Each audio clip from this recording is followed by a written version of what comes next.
Welcome back to the Alec Lewis Show. I am your host, Alec Lewis. This is episode 87, recording on Monday, June 2nd, a couple hours after I got off the practice field for another OTAs workout in front of the media. It was sunny out there, obviously, as you can see on the side of my head. If you're watching on YouTube, which we appreciate, if you are, hit the subscribe button, hit the like button. It helps us out a ton. And we've had a lot of fun growing this show. I'm going to bring you a lot of what I saw today out there. We'll talk about JJ McCarthy. We'll talk about a bunch of different people. The defense, I was watching a little bit today, talked to a couple of the defenders after practice, even, some receiver thoughts. And then I got, one of the newcomers that caught my eye a little bit. So I'll get into all of that. But before we do, this show is brought to you by First Resource Bank. That's a member FDIC bank in the Minneapolis area. You'll start to notice they got branches all over the place, and it's run by really good people who care about the community. Tim Siegley, Aaron Siegley, Charlie Anderson, and the whole crew over at the branch on Washington, who I get to see and catch up with every now and then. I always enjoy doing that. But really good people, really easy to start an account.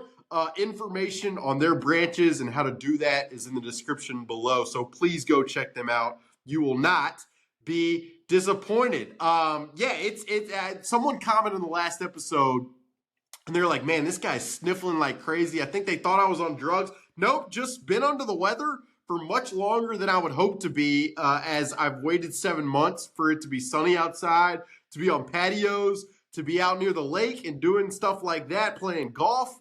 But been sidelined for a little bit with some, sinus that you'll probably hear throughout this show. But I just want to make clear that if I am sniffling or if I am, touching my face, I'm a human. I go through the same health stuff that hopefully you guys aren't. I will say, told my mom, she asked about it. She's like, man, my son's sniffling on the podcast. What's wrong? And I told her I was sick. She said, there's stuff that's going around, it sounds like. I said, Mom, you've said that probably every time that I've been sick for 28 years, which I think is funny. And I just want to bring you guys that because it's something that's, it's been on my mind. But we'll get right into what I saw today. And then I took some questions on social media, on Twitter from you guys. And a lot of them were roster related, some transactional stuff. So we'll get right into that. After I give you just the unfiltered view of what I saw today. All right, here we go. We'll start with the quarterback. So, we might, here's the way I'm thinking about this. We're going to do shows every week from now into training camp, throughout training camp, into the season. And really, until that first game in Chicago on Monday night against the Bears and against Ben Johnson, against Caleb Williams, you guys are going to be curious. How did JJ look? And I talked about this last episode, and I talked about it with Paul Allen, but I don't chart passes because to me, you get into, there's just so many different variables of why a guy looks how he looks on any of these given days that you want to give grace and not put too much or paint with too broad a brush with a June 2nd practice. I will start by saying, did JJ look as good as he did Wednesday when I came on here and I was probably raving a pretty good bit about him? No, I didn't think so. And we can get into a ton of the reasons. It was really windy outside, so I'll just start by saying that. I was joking around, and I think there were other media members and some of the PR staff laughing at me, but how golfers, before they tee off in a windy day, they pick up the grass and they toss it into the sky, and they're like, which way did it blow? How much is the wind blowing? I was doing that out of practice to try to assess the wind as I was also evaluating JJ's throws. But on a serious note, the short answer, if you came at me and you said, Alec, did JJ look as good as you talked about Wednesday? I'd say no. And there were a few plays anecdotally that stick out in my mind, but I just didn't think, the accuracy was as good. The timing didn't feel as rhythmic, but it the headline that I don't want you guys to take, JJ doesn't, I want it to be JJ,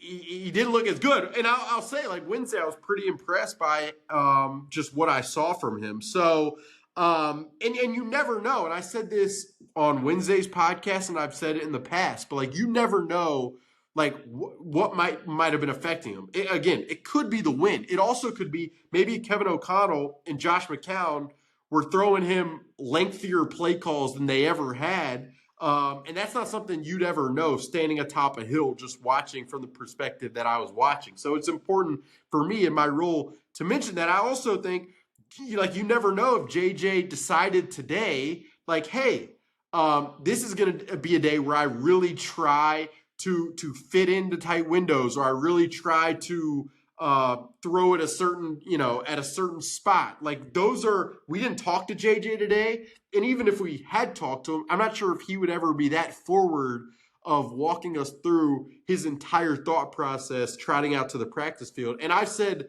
on this podcast and in writing, like I think it's really good to take the mindset of trial and error when the only people watching you this time of year are people like me with glasses and notepads taking notes from a top of just like there's no pressure. So why not make mistakes now? Why not get crazy, get creative, and try to do certain things now so that when the season happens, when he's in preseason games, when he's throwing in front of the fans in training camp, when he's in joint practices against the Patriots or the Rams, like why make those mistakes then if you can make them now in front of very few people? So it's just as I evaluate how a guy looks, and it's every position, but especially quarterback, which you guys and even me, I mean, we're going to be conditioned to react to strongly. That's just how this sport works. It's the nature of how the media business works. Those reminders for me are integral to talk about. Not every show, but I specifically just knowing how I want to do the job. Like I want to be very open about.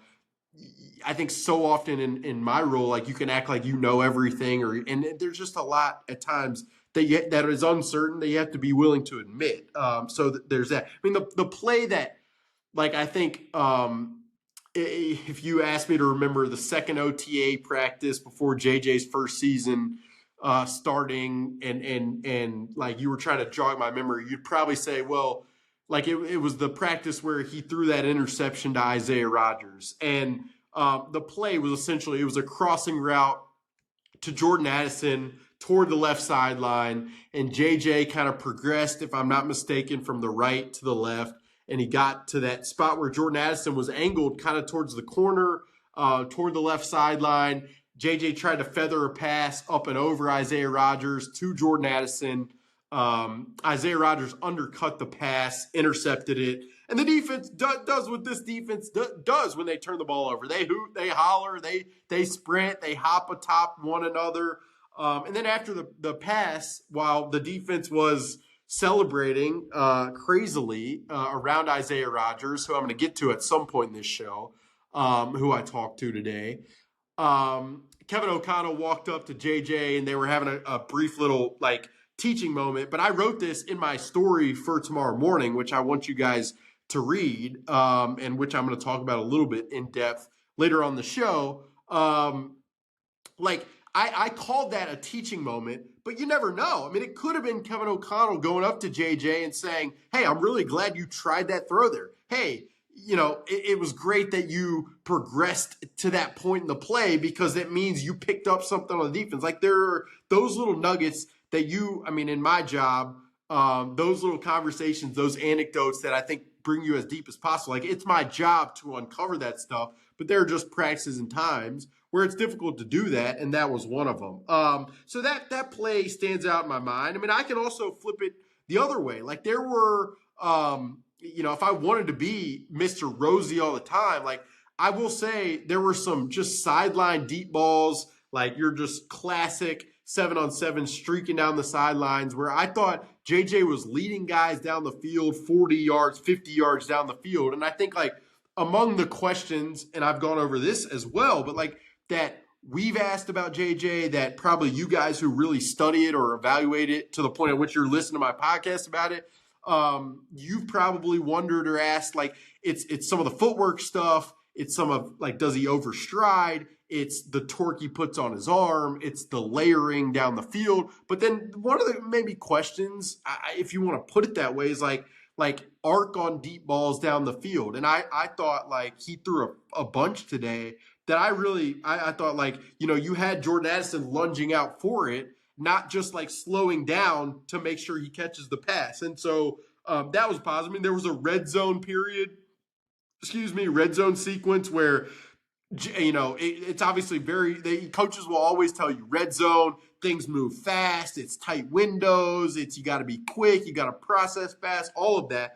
One of the first throws that JJ made in this red zone period was like on the back line, kind of outstretched to TJ Hockenson, and TJ didn't come down with the pass. I didn't get a good replay on it. You don't get replays in this live setting, which is unfortunate, but it reminded me a little bit in terms of like ball location to, you guys may remember in Detroit in the first half, there was an over the middle pass in that late, the game of all games ever to be a game, where Sam Darnold like tried this streaking down the seam TJ Hockenson ball, and it might have been a little overthrown, but I also felt like TJ could have maybe caught it. So there was a throw like that and a very quick decision by JJ in the red zone today that TJ didn't come down with. But if he comes down with that throw, like again, and then they're celebrating, like maybe that cues like my mind, the other media members' minds to be more positive about it in some way. Excuse me. There were some of the red zone, like there was a red zone throw where JJ kind of progressed and then he tried to pass to Justin Jefferson that was behind him. So there were like some ball location stuff like that. That was a little iffy. Like there was, if I'm not mistaken, there was a throw where it was kind of low and kind of like a dirt ball to Aaron Jones. But again, like, let me just make it very clear. It's a June 2nd practice. I still don't think he looked like bad. It's not like he was throwing the ball to the other team the whole time. And it's also not like it was very windy out there. That definitely affects guys. So I'm not going to make anything about it, but I just know you guys are going to be curious about how he looks every time we get to watch him and you guys don't. So it's incumbent upon me in doing this job to be as just straightforward and factual as I can without overreacting, because that's just, you don't want to do. It would be foolish on my part to make a big deal out of a June 2nd practice. So that's what I'd say, but it'll be interesting. Like, I'm looking forward.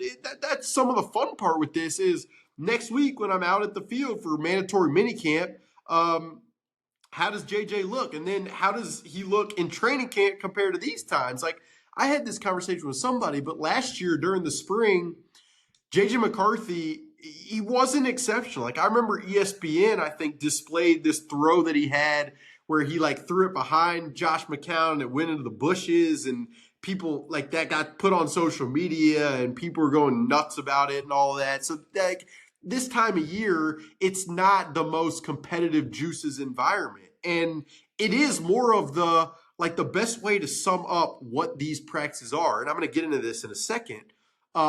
It's like being on the driving range. Like you watch, that's the best way. Like if you, before the Masters, let's just say, I mean, if you're not a golf guy, or girl, and you're listening to this, and the Masters is the biggest tournament of the year. But there are times before the tournament starts, or even days before the round starts, where the cameras will be on guys at the range, and you might see Rory McIlroy striping iron shots and looking great, or you might see Rory McIlroy like grunting or like cringing at certain shots, and then he may get in the round that day in the tournament and absolutely blow it out of the water after looking bad on the range, or look amazing after, or look terrible after looking great on the range. So like that, this is the range time of being a quarterback in the NFL. And so that it lends itself to trial and error. It lends itself to taking things slower, to not competing. And so like to react to how Rory looks on the range on Friday or Sunday of the Masters, it would be silly. That's the way to look at this. And that the segue there for me is like people, I get it from friends and family all the time. Like, how's that person looking at OTAs?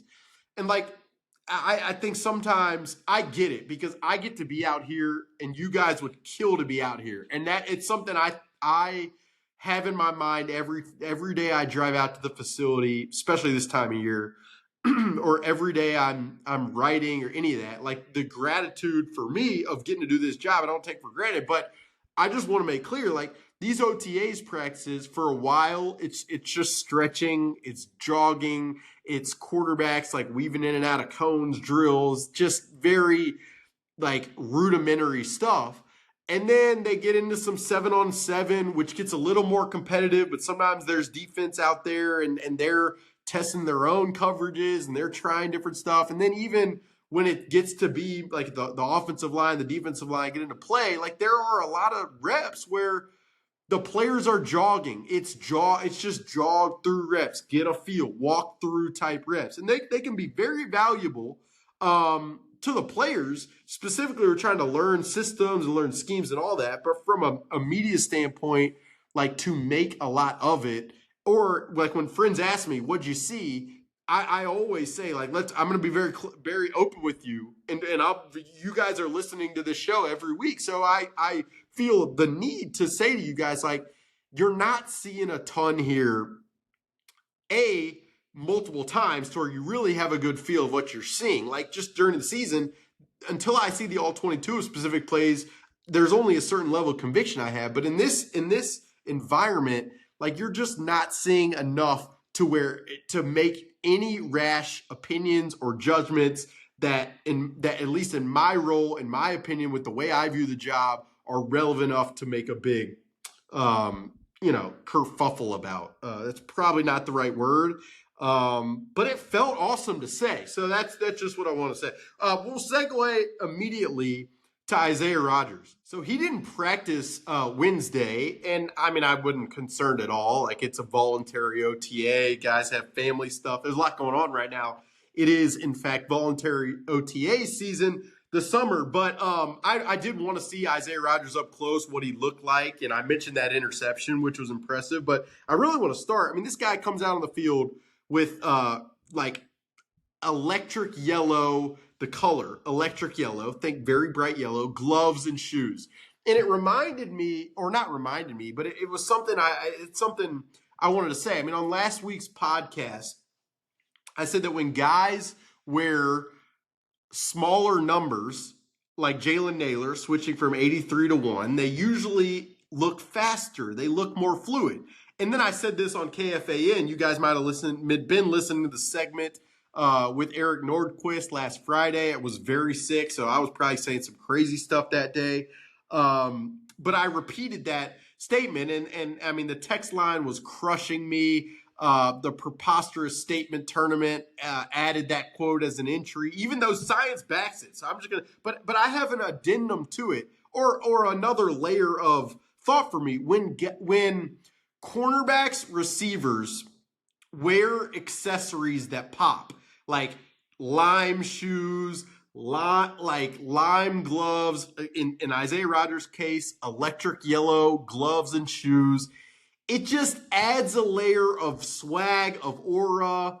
Like it almost makes me think of like NFL Street, the video game, where when you like there were certain accessories you could add to the creative player that added to their speed, to their agility, their acceleration. And it feels like that sometimes watching guys. And Isaiah Rodgers today, speaking on Monday, June 2nd, definitely had that effect. On a more like relevant note, and more what you guys are tuning in for note, thought Isaiah Rodgers, I mean, the athleticism stands out. The ball skills obviously showed up on that interception.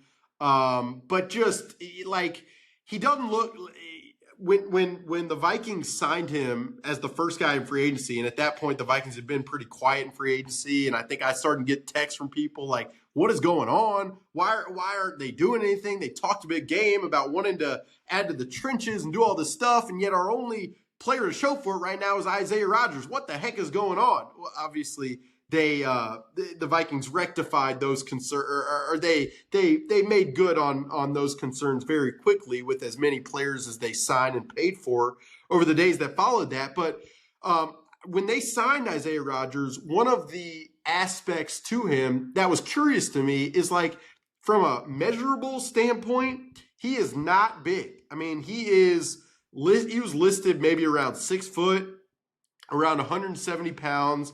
And I remember talking to people internally, like he plays bigger than that. He's competitive at the catch point. The ball skills overcome some of that. Like the lack of size doesn't scare him in terms of trying to play physical on the field. And you could see that like watching the tape. I went back and watched the Eagles game last year against the Rams, and Isaiah Rodgers was matched up with Puka Nacua, and he was physical and he was aggressive and all that. But seeing him in person, like he looked much bigger to me than 6 foot 170. And I talked to him afterwards, and he said a couple things that were interesting. He's like, the Flores scheme is like incredibly different, excuse me, to Vic Fangio's system. Which is obvious. I mean, it's not crazy. It's not a crazy thing to say for anyone who's watched both defensive systems and who's kind of, knows the ins and outs of Vic Fangio is very too high safety shell, do different things at a too high, very like it's a cerebral system. It requires a lot of thought.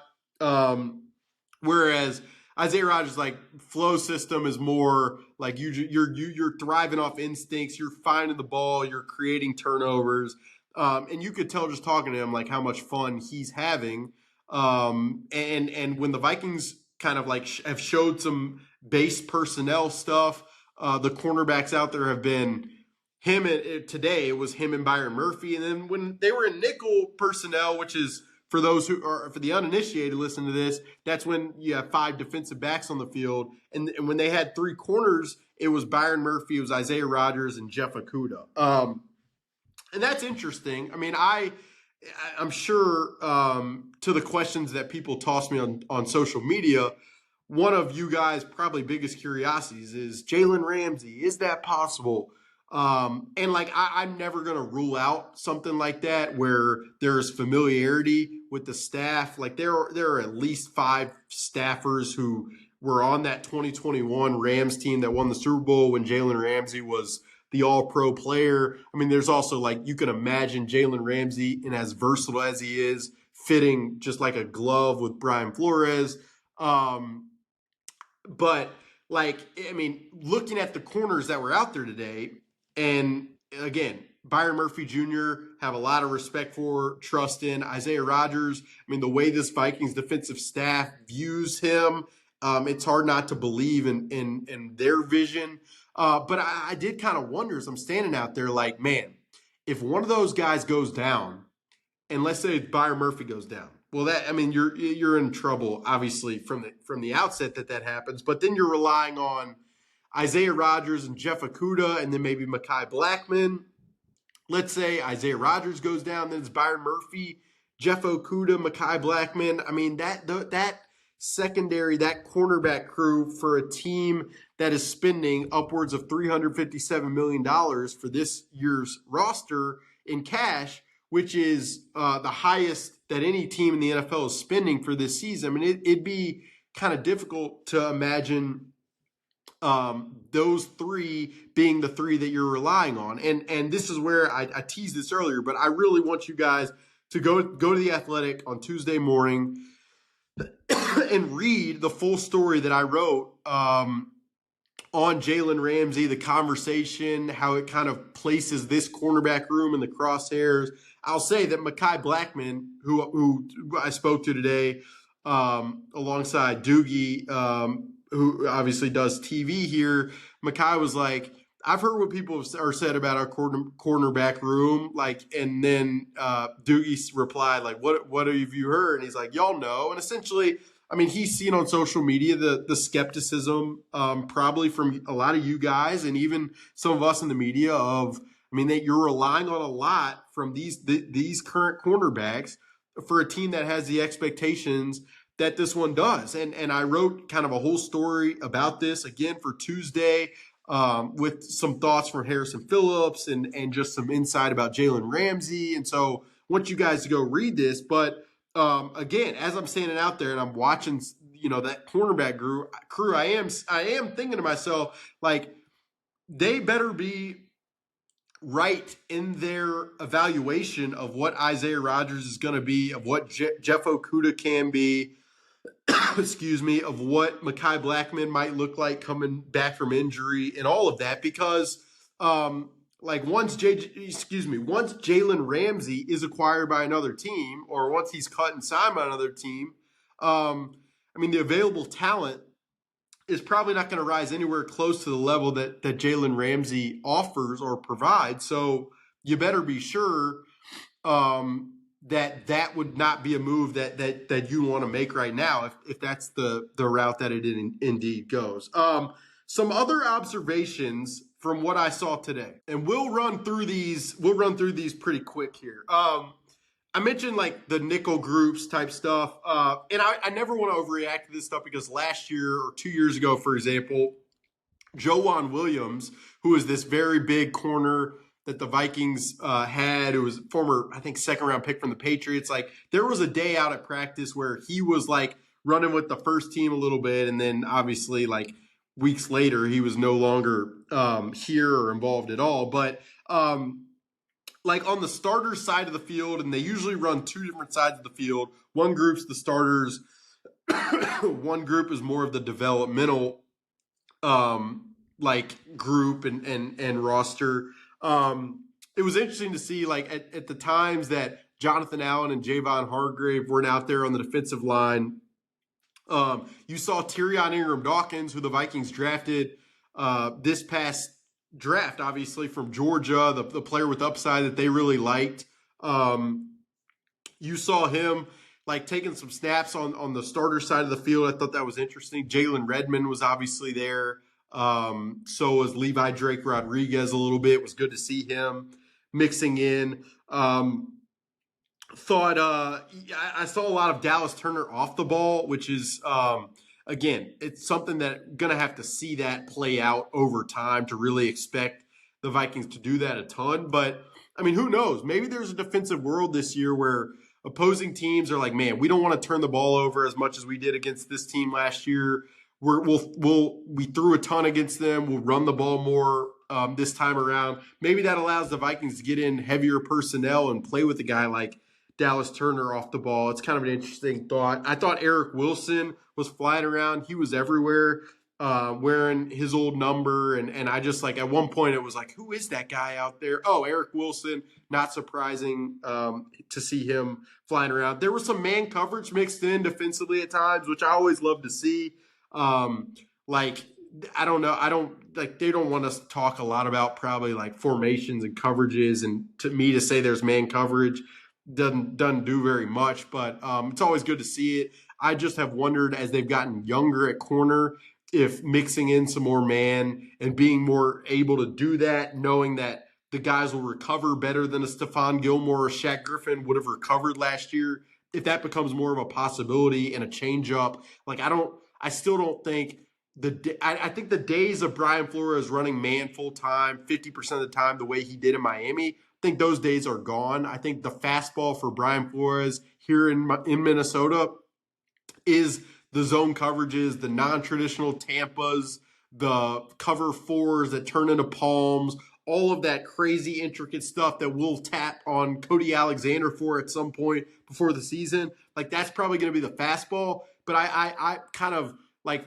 the way I describe it is, if I'm the pitching coach, I would probably this pitcher and Brian Flores knows much more than the pitching coach. But it's like, you almost would say, hey, let's increase the usage of the changeup a little more, to have that in the opposing teams and quarterbacks' minds more than it's been. And then the last little observation for me, and like, I don't mind if this gets aggregated, because like, he probably deserves some praise. But I thought Max Brosmer, in the limited reps that I saw him out there, both in the red zone and in the open field, like, I thought he threw the ball well. Thought his decision-making looked pretty sound and quick and stuff. There's just something about that guy that has interested me, even watching him, like, for the Gophers this past year. And you guys who are Gophers fans have probably watched him much more than I have, and you may be rolling your eyes or screaming, or maybe you're happy. Like, I'd be curious to hear what you think of me saying this. But I just, like, no agenda, out there watching guys, I thought he looked pretty good today. So just thought I'd mention that, and we will get to the questions right about now. I didn't script any of these. I got about 27 of them, so I'm not going to take all of that. I'm not going to take all of them. If I miss any, again, toss them in the comments, and I'll try to get them via YouTube or Spotify or anything. Jason asks, favorite candy bar. I don't know if this counts as a bar, but Reese's Cups is my favorite. I mean, like if someone buys like a package for me, it's a very big problem. I gotta like hide them in the cabinets because those things are just absolutely ridiculous. You put those in the freezer, get them cold. I mean, we're starting to have real problems. You mix in the Reese's with the Jersey Mike's multiple trips during the season, still waiting on the Jersey Mike sponsorship. But you mix and again, I mean, the workouts are gonna. You really like my regimen of health starts to really come into question. But that was my favorite question of the social media. So I thought I'd get to that first. Purple Persuasion, the account that many adore. What's going on in the cornerback room next to behind Byron Murphy Jr.? We talked a lot about this, obviously, earlier in the podcast, but it was a lot of Isaiah Rodgers today, and I thought he looked really good. Jeff Okudah, the length is unmistakable, just a big body. And I've always kind of liked Okudah maybe more than PFF or I think consensus. Like, I'm not going to act like he's some elite corner, but I will never get out of my mind the game that he played against Justin in 2022, where he was really physical, and obviously he had help and double teams and triple teams over the top. But if there is a stat that is going to maximize a guy's skill set and where they would fit best, like I think it's this one, and the fact that excuse me, they prioritized Jeff Okudah, and they did. I mean, from the outset of free agency, that sounded like that was going to happen. They've just proven it time and time again. This personnel department and the defensive staff, that when they identify guys, that they usually have a vision for them, and that's probably the best path for a guy succeeding. So that's what I'd say. I mean, Mekhi Blackmon mixed in a little bit. I still think that the training staff is being a little kind of like cautious with the runway for him. Not that he can't handle the full runway. I just think they want him healthy for training camp and at his optimal kind of pace and ability. So, and then I've always liked Dwight McGlothern. I've been pretty open about that. The one name that I will say that I would just keep in mind, this undrafted signee from Iowa, from Utah, Zamiah Vaughn. See, if we had a great editing, production platform, that would be edited out to make me look better. But you get the full unfiltered view here on the Alec Lewis Show.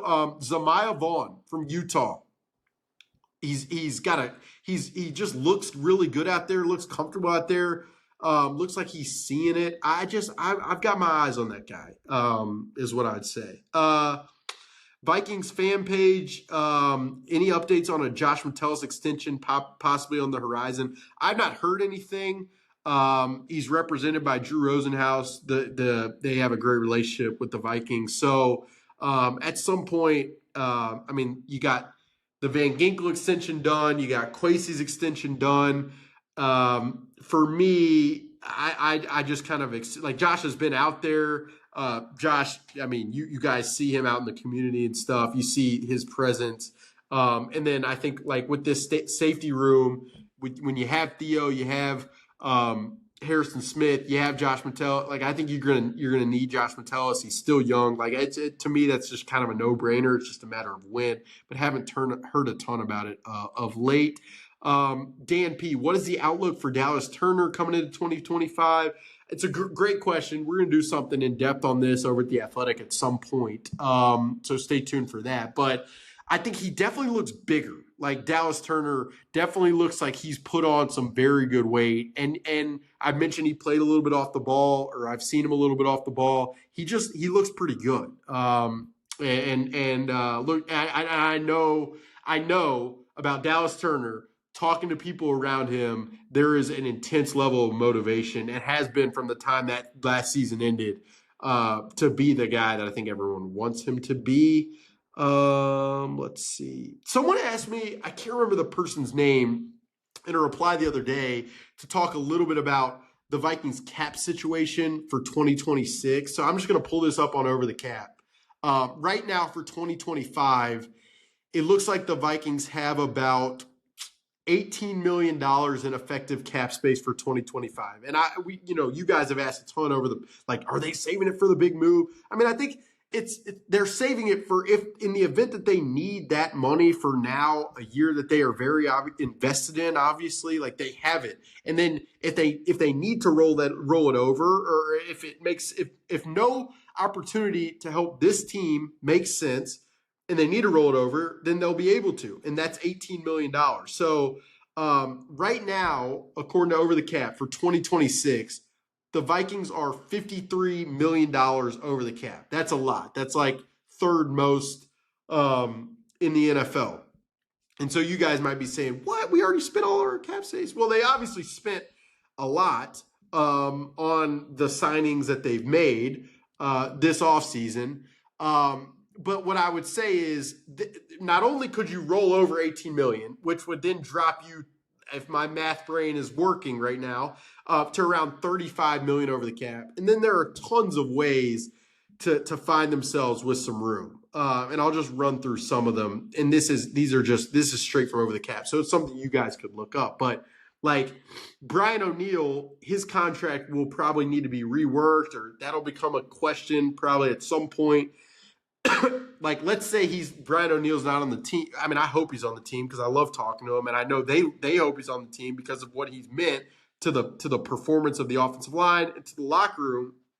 But like his contract is to where if he is traded pre-June or cut pre-June, like next year, like you save around $20 million in cap space. So I mean, you're starting to get pretty close back to the Mendoza, not the Mendoza line, but the equator per se. Then like Jonathan Grenard, he's a guy like you could roll over probably close to $13 million into the next year. You could rework that contract. TJ Hawkinson, you could roll over probably close to $10 million. Justin Jefferson, you could roll over close to $20 million. Andrew Van Ginkel, you roll over close to $11 million. And obviously, if you roll over the way I'm talking about it, like that has an effect. That would mean you got to do something in 2027. But like this is the way kind of like the teams with young quarterbacks, teams with quarterbacks like Patrick Mahomes, and I'm not comparing anybody to Patrick Mahomes right now, but like this is kind of how they operate. You then have flexibility of long-term contracts to be able to get creative. Like Christian Darrisaw, roll over $10 million. Like Josh Metellus, that's a contract like currently that we talk about. Jonathan Allen, I mean, there's a lot of these contracts that eventually become that's where you rely on Rob Brzezinski and Emily Battis to get very creative. But what I would say at a base level is like obviously the Vikings aren't going to have the space they had this past year. They spent a heck of a lot of it on a lot of players, but there's ways to get pretty creative in terms of managing that. So that answers the question that somebody wanted me to talk about the other day. I'll run through a couple. Let's see here. Someone asked, Diggs was identified early in 2015. Any whispers on rookies creating buzz? I mean, I mentioned Tyrion Ingram Dawkins, the snaps that it looked, or the spot starting kind of, not starting. Let me be very clear. Being on the starter side of the field, that's notable to me. And then Zemiah Vaughn is a guy for sure. Kobe King's getting some pretty good run, and I'm not surprised. I mean, they loved him in drafting him in the 6th round at a position they didn't really need. Like, they obviously loved him. Someone asked early thoughts on Sam Howell. I haven't watched him enough.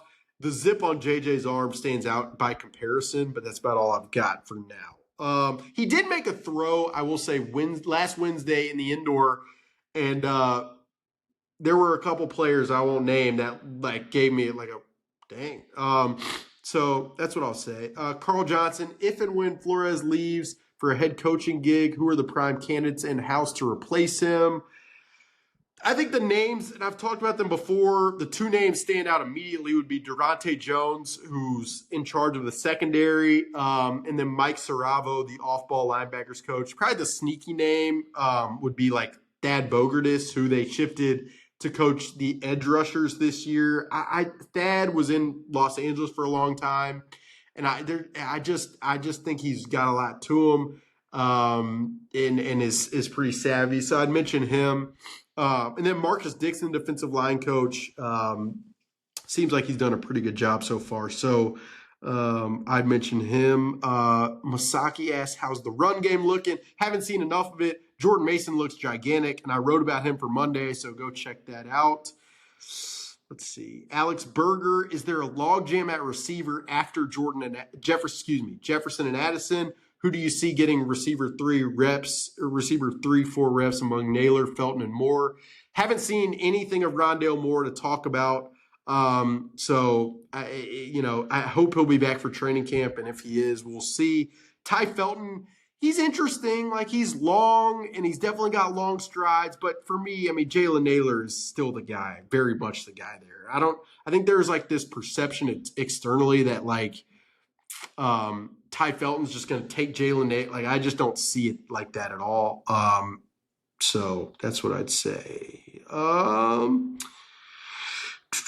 Jalen Ramsey, again, please read the story at The Athletic on Tuesday. That's where you'll get the most Jalen Ramsey, most well-formed Jalen Ramsey thoughts. But like, for a lot of reasons, it makes sense to me. From the money perspective, it would tax the future even more. But when you're as invested in the present as they are right now, maybe like you don't want to look back. The thing that I keep coming back, you don't want to look back and be like, man, we were so invested in that year. And if we just had another elite corner, it's like, well, that was an opportunity. And if all it cost was a 4th round pick, knowing the hit rates on 4th round picks, that'd be tough. Now, in the same breath, if that tax future salary cap, if you're trying to accumulate draft capital after trading so much of it away over the years, I get the arguments. And if another team's willing to trade something much more, I get that as well. That'll do it for episode 87 of the Alec Lewis Show. We'll be back later this week with a guest that I'm looking forward to talking to. Hope that gave you a pretty good feel of the second practice in front of the media for OTAs. Any other questions you got, toss them in the comments section on YouTube. Hit that subscribe button, the like button. If you're listening on Spotify, Apple, iHeart, you can rate, follow, do all that good stuff, and we appreciate it. I've said this in the past. If you have any ad inquiries, we'll listen. AlecLewis54@gmail.com. Toss those my way, your business, and I'll support it as best I can, specifically if it's in the local community. If you're not supporting at First Resource Bank, please go check them out. And then, keep locked in over at The Athletic. A lot of stories to come, some interesting stuff over the course of this week and into the next few weeks. We'll be back later this week. Appreciate you guys being here. That will do it for episode 87 of The Alec Lewis Show.